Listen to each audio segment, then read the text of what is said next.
Кешенең теләсә нинди кылган игелеге беренче чиратта үзе өчен эшләнә. Әгәр дә кеше изге ниятен чын күңелдән, ихлас йөрәктән эшли икән, ул һичшиксез Аллаһ Тәгалә ризалыгына лаек. Нәтиҗәдә, бүләк буларак мәңгелеккә җәннәттә яшәү мөмкинлеге бирелә аңа.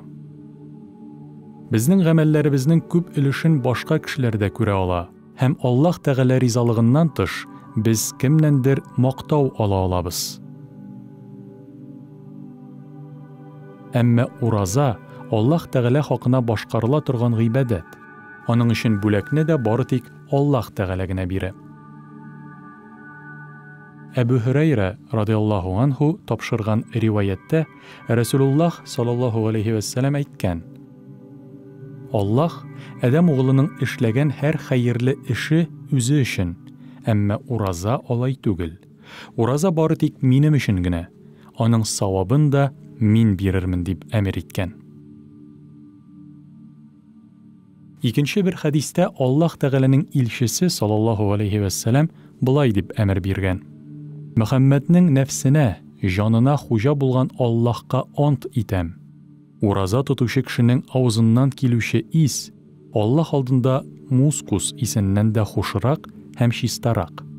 Аллаһ Тәгалә әйтә: Ул үзенең ризыгыннан, эшүеннән һәм теләкләреннән минем хакка баш тартты. Ул бу уразаны минем өчен тотты, һәм мин аңа үзем әҗер савабын бирәм. Ә изге гамәле өчен әҗерен 10 тапкырга арттырып бирәм.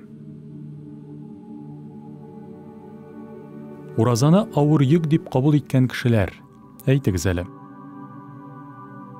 Аллаһ Тәгаләнең шундый юмарт бүләген кире кагырга сез әзерме?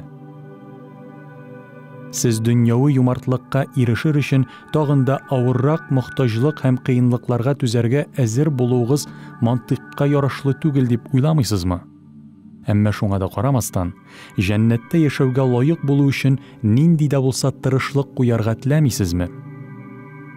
Үзебез кебек үк кешеләр тарафыннан күрсәтелгән мактау-хөрмәт Аллаһ Тәгалә игътибарына һәм бәяләмәсенә караганда да кыйммәтрәк һәм әһәмиятлерәк микәнни? Мәрхәмәтле Аллаһ Тәгалә барыбызны да хакыйкать юлына өндәсен.